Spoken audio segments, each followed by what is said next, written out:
I agree that, what made the original Iron Man, the origin story, work so well is that it was plausible.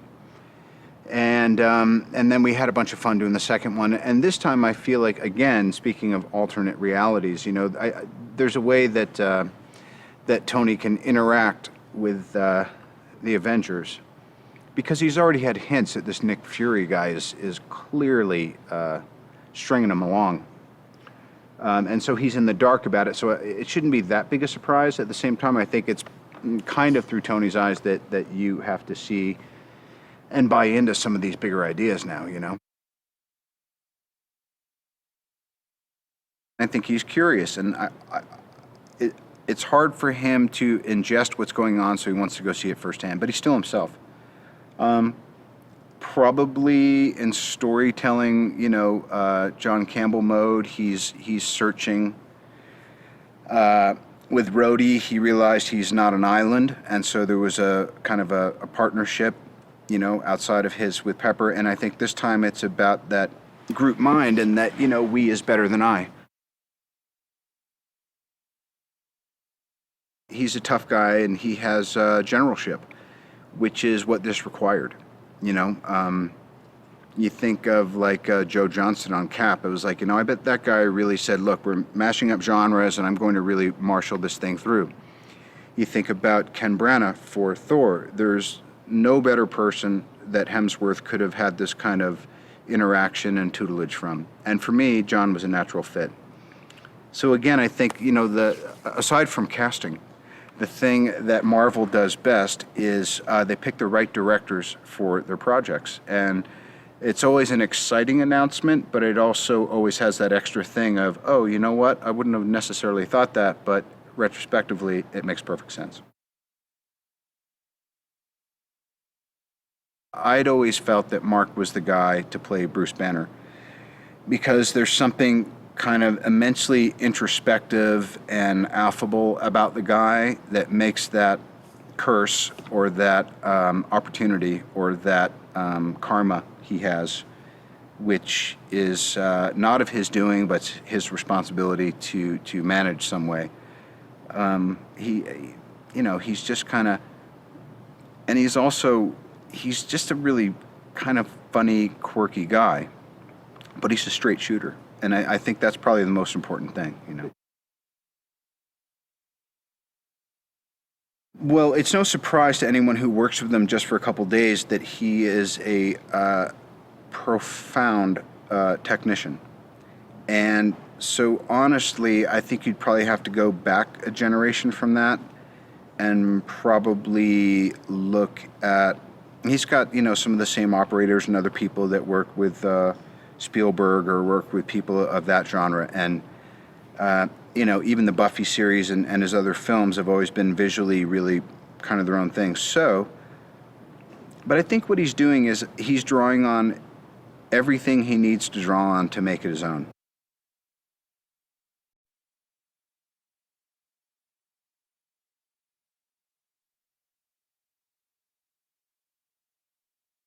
I love the character. He's everything that I wish I could be as a man. He's good for the sake of good, and that's a fun character to try and portray. And the creative forces behind the film are fantastic. The world around him is a different place. He's from a different era, and I think that era really defines who he is. I think the modern day is a bit more flash and style and a bit more selfish and a bit more impersonal.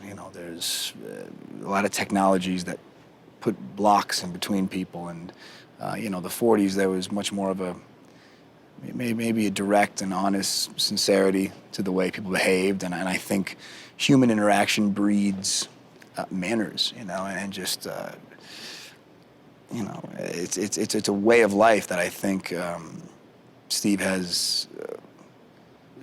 just become accustomed to, and it's a different world that he has to get used to. It's so nice that as the Avengers are finding their niche within a group, so are we as people. And it's great. It's so far it's been a very healthy family. It's almost too good to be true right now. I should knock on wood, because things have gone so disgustingly well. It's almost, like I said, it's almost unbelievable. I hope it lasts, because we get along so well. There's not, and I said this earlier, one bad apple could spoil the bunch. You get one stick in the mud and it changes the dynamic. I think everybody in this cast is so fantastic. We get along so well. I think Cap, feels a little bit of a kinship with the guy. They're both saddled with an immense amount of responsibility. They're both kind of fish out of water. Banner had done a good job of hiding and doing his own thing, and then he's brought back to a place that he didn't choose to be. And he's adjusting to a foreign environment just like I am. So I think there are similarities to their characteristics, or to their situation at least. And I think for the most part, I feel like Cap is kind of like a parent in a lot of ways. I think he just looks out for people. Banner is obviously in a sensitive situation, so I think Cap is doing what he can to make him feel comfortable and adjusted. And Ruffalo, I can't say enough about Ruffalo. He's fantastic. He's one of those actors that's like, he throws himself into it. Well, I think first it's his understanding of the comic book world. He's a fan first and foremost. He knows comic books, so it's not like there's never a question in my brain as to whether or not the fanboys will approve of what we're choosing to do. If all of a sudden I'm shooting a gun and you think, well, would Cap shoot a machine gun? If Joss said it's okay, it's okay, because he is that demographic. And second, it's his passion. This is, like you said, it's a tricky task to bring all these characters together. It's a tall order. You couldn't do this movie if you didn't absolutely love this genre. You couldn't have a director, talented as you want to find one, if he wasn't in love with this style of filmmaking, the comic book characters and crazy sets and superpowers and things like that. Joss, I think, just eats it up.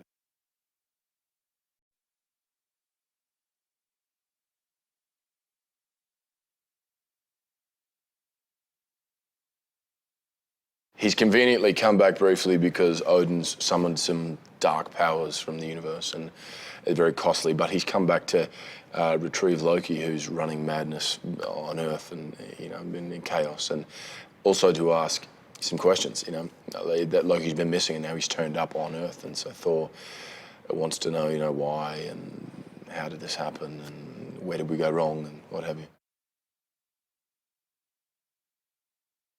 It's a different sort of arc to, in Thor. He started, it was probably not more of an obvious arc. He started as an arrogant, petulant sort of kid, and by the end of it had to become a noble warrior and learn some humility. In this film, he begins as a sort of noble warrior with the right intentions, but all of that is then tested, I think, in the way he, decides to sort of what's more important, his family values or the protection of, civilization, or his personal relationship with his brother or the team he's fighting with now and has agreed to fight with. So it's sort of more subtle, I guess, but also his arc is, what's more important is the story's arc as opposed to his individual sort of journey. Yeah, it's a kind of like the most dysfunctional family you'd ever meet, I think. Josh said early on about, they're all incredibly powerful, but because of their abilities and their power, they're very alone as well. And I think because, or initially they come into this group and think, we don't fit together, I run the world or I run this realm and you take care of that. Yet, because they're so odd and, unique and powerful in their own ways, they do fit together. There's some comfort in that. Finally, they kind of, I think they probably feel slightly normal in amongst this group. Yeah, he's fantastic. He started it all. He's kind of the godfather of the Avengers in a sense, He had 2 films under his belt, with the franchise before we had any, really. And so, there's certainly been times, a few times when I've said to him, how do you navigate this? Or what do you think of this? And he's very open with his advice and helpful. But it's just a good bunch, Robert is an actor, and everything he's done is incredible, and as is all of this cast. And so watching all of them work, and the different styles and getting everyone together in one big scene has been really exciting. In Mark Ruffalo, you don't see the Hulk, which is, I think, a perfect sort of contrast, because it's that sort of vulnerability and that, fear of what's to come if he does turn into that guy. He doesn't necessarily like who that guy is, It's not something that he's kind of an angry guy and then gets angrier. He's this really nice kind of unassuming character.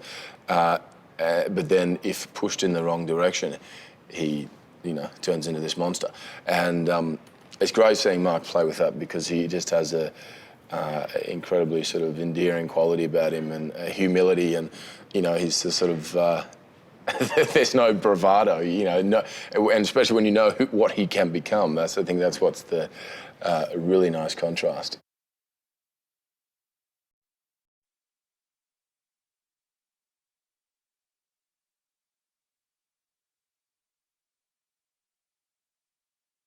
Well, I think the first time that we saw this character, we didn't really know much about her. We never learned much about the Widow. She's really, I think she's a slippery fish in Iron Man 2, and we get little glimpses of her, her true identity, but it all happens so quickly.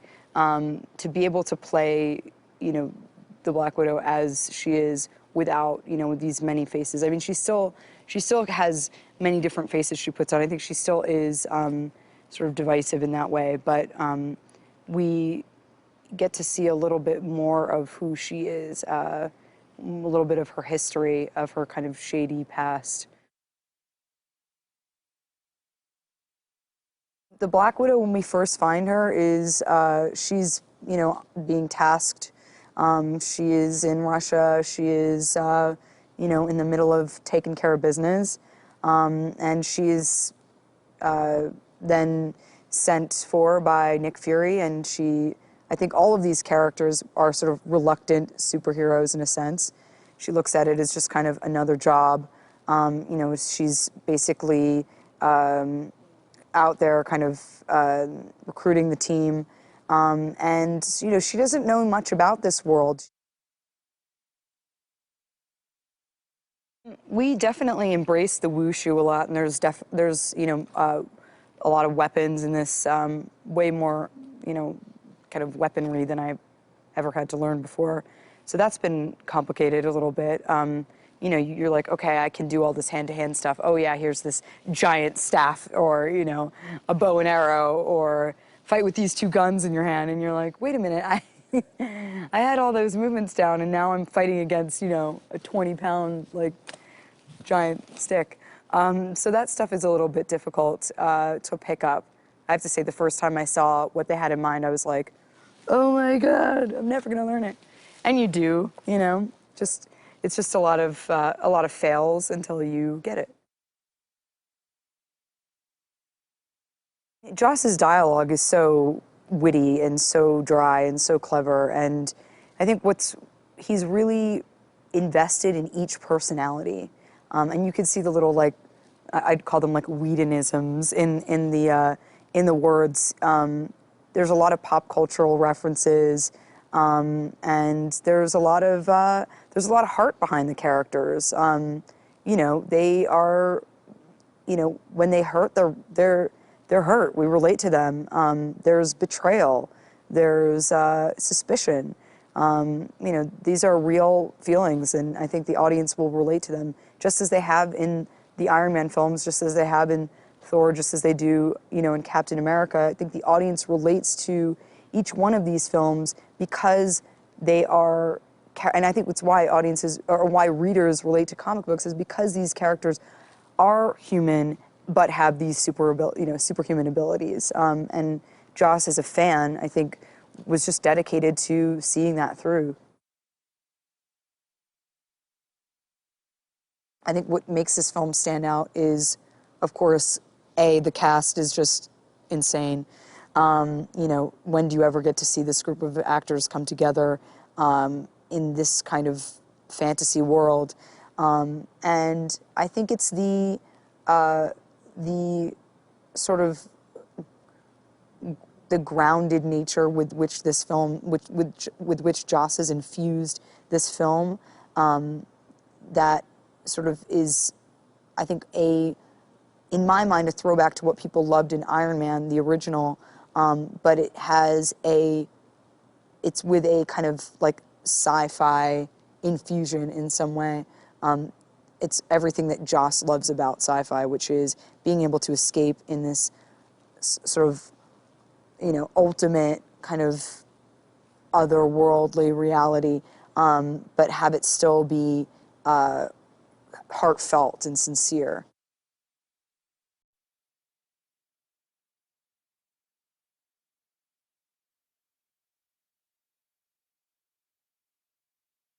I mean, I was vaguely familiar with, obviously, like Captain America, like the bigger ones, but I was never into comics, so whatever kind of made it to a cartoon, I probably watched it. Yeah, it was really kind of unfamiliar, which is I thought it was kind of a benefit for me, because I had no sort of preconceived ideas about anything. And then when I went to meet Kevin Feige about the idea, he was showing me like images and stuff, and then the images were more of the Ultimates, apparently. And I just like the idea that he's a human being, he just has a high skill set, and that he's kind of a rogue thing. I have a little history with, or a lot of history with Scarlett's character, Black Widow. So, because we're both S.H.I.E.L.D. agents, we've done a lot of ops together and that sort of thing. So there's that kind of connection. So I try to want to slow it down a little bit, to also just take aim and just precision. And then also just at the angles of the bow, whichever way I took it, if it's a no-look shoot or whatever. It's like all that was kind of important to me. So I did that a lot in stunt training and using the bow as a weapon. We did that a lot. Joss is such a great writer and so specific, and then also, I mean, what a massive challenge. Impossible, really, in so many ways, to really assemble all these sort of characters that normally are number one to carry their movie, and now throw them all together in the mix and to keep it interesting. And he spends I think a lot of time on humanity and giving things a sense of humor.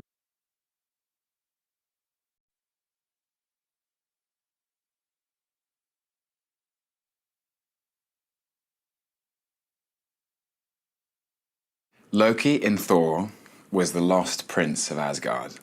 He was the damaged second son, younger brother, and in a way, Thor was the journey of his self-possession, his self-discovery about being who he was. He's not an Odin son, therefore he's Thor's adopted brother.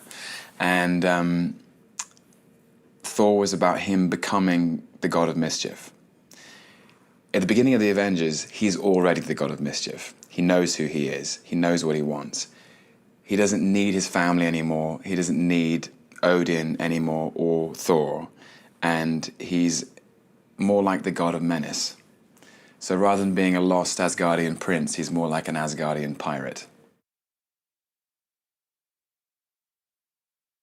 His motivation is really a deluded one, but you'd only know that if you were standing outside it. He doesn't think he's deluded. His motivation is to gain absolute power, and through that, self-respect. He's come to Earth to rule the human race as their king. And the Avengers are those disposed to stop him from doing that. I love shooting action because my brain switches off.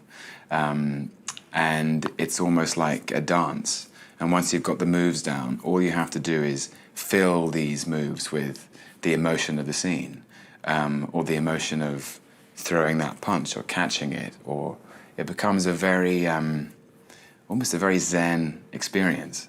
But I trained I'm probably the fittest I've ever been making this film.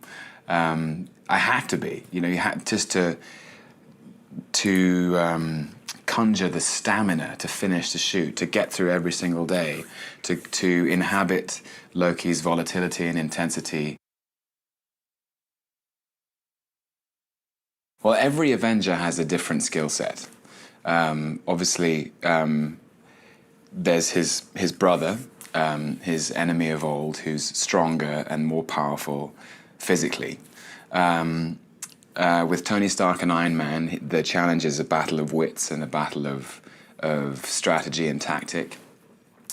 With the Hulk, you have his breathtaking anger management issues to contend with. A couple of master assassins in the Hawkeye and Black Widow. Having said that, he's a god, as he keeps restating through the course of the film. Only anyone with superhuman qualities can really stand up to him. How he's managed to not just assemble the different flavors of each character, but also adapt to the needs and the methodology of every actor and every team member is extraordinary. An extraordinary feat of leadership and of creativity and inspiration, and it's unenviable.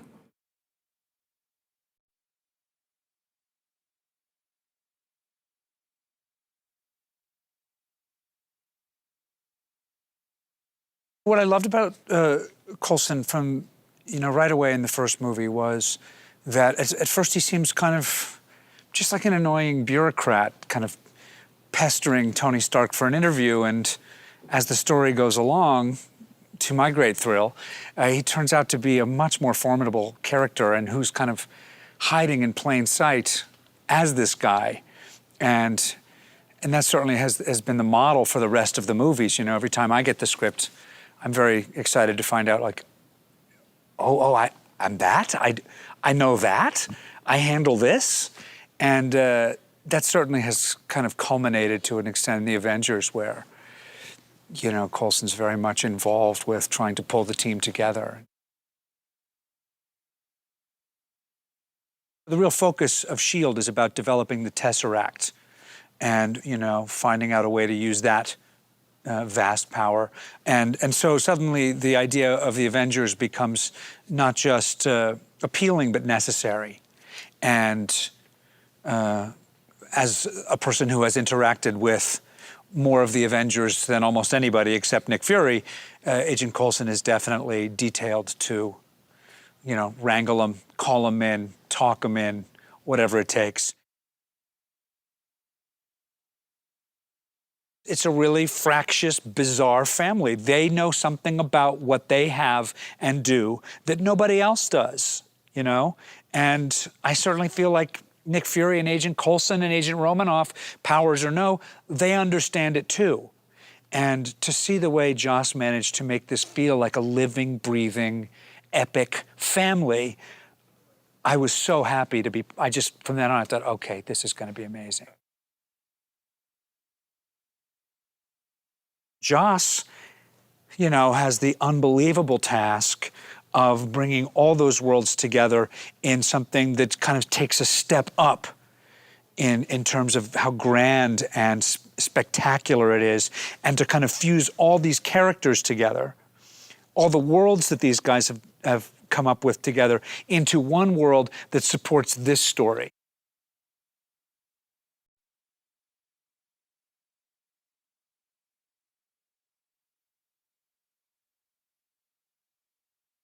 She works with S.H.I.E.L.D., and she's very intelligent and highly trained and very capable. And I kind of like the idea that she's like this woman in a man's world. And I think that she's extremely, she's by the book. And I think that that's hurting her because she's working with a man who sort of works outside the rules. And I feel like that dynamic is in this movie a lot. Throughout the course of the film, she realizes that he is involved and he does care and he is taking the right steps to protect our country and to, fight the bad guys. You can still relate to them on some level, and they still keep their human qualities in terms of caring for others, wanting to do good. want to aspire to be like them. And I think like not only is it like a really fun visual movie going experience, it's also like, especially with Joss coming onto this project, he's so good at like making them true characters. Like it's not just guys hitting things and things blowing up. Like there's a story, there's a through line, and I think that that's really important.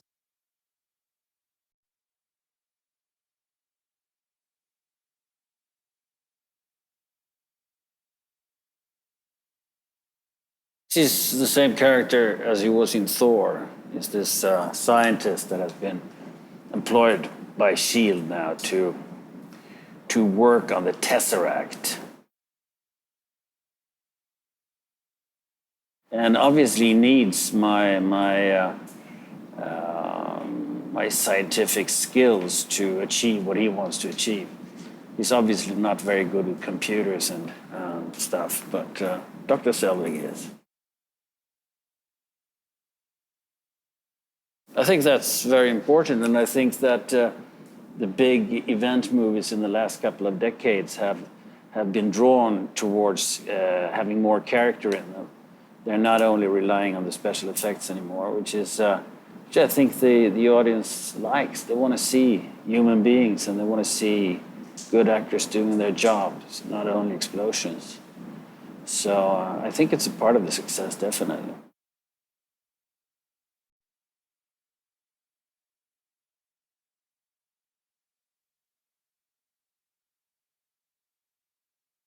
What they had done in the movies before was obviously extremely informative and useful and fun, but at that point, Thor and Cap weren't even close to being finished, and there's there's also the element of, okay, you have all these parts, but how can you possibly bring them together? They don't seem to coexist, and ultimately that is what made me go, oh, this can be done and this should be done. These people don't belong together. These people wouldn't get along. And as soon as that really sort of came into focus, I realized, oh, then I actually have something to say about these people.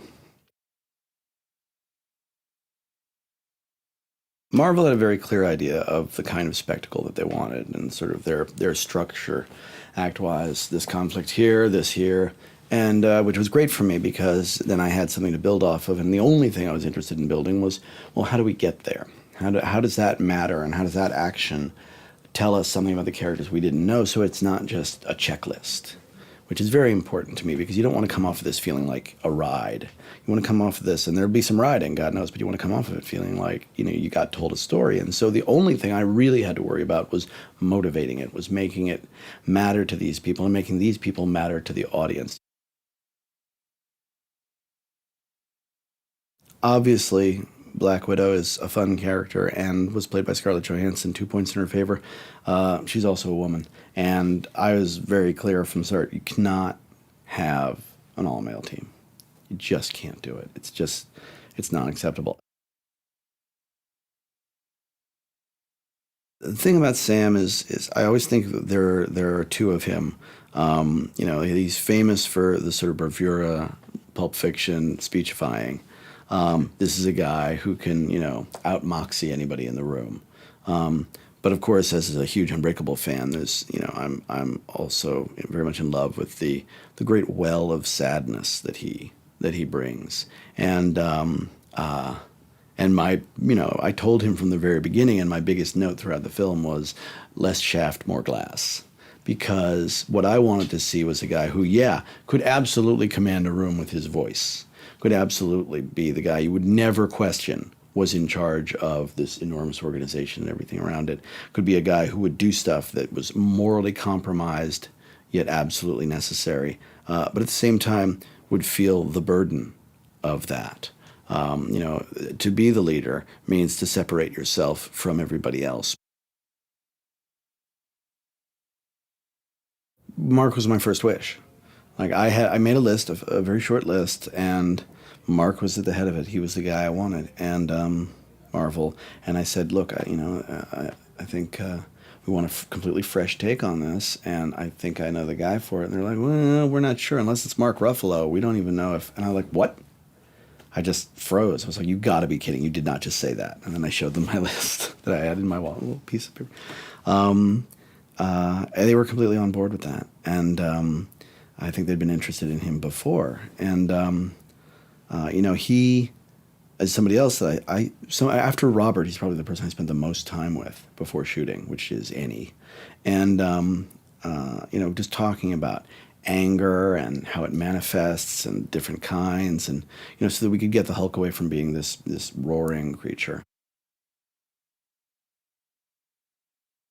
Jeremy and I, before he even took the role, we talked about who this guy was, what it meant to be a dead shot, that he was a sniper, that he was the kind of guy who sneaks off by himself, that he's not a team player, that he's always going to find the highest and darkest part of the room, and he's gonna hang out there. So that vision of him as just a guy, a real agent, as opposed to a hero. Was very useful, and also his relationship with Widow was, enormously useful. At the end of the day, I think, the thing that makes it work is Tom, because he breathes a lot of life into Loki. He doesn't just twirl his mustache, although God knows he gets to be more of the classic Loki than he got to in Thor. In Thor, he had a very poignant and I thought beautifully realized arc. In this, he's past that. You can still see hints of it. You can still see that the resentments and the vulnerability and the big brother issues and all that stuff. But he's also gone, to a happier place. And Tom can really bring that presence, the texture, so that you go, yeah, this guy is going to destroy you either from right in front or from the back, and you don't know which.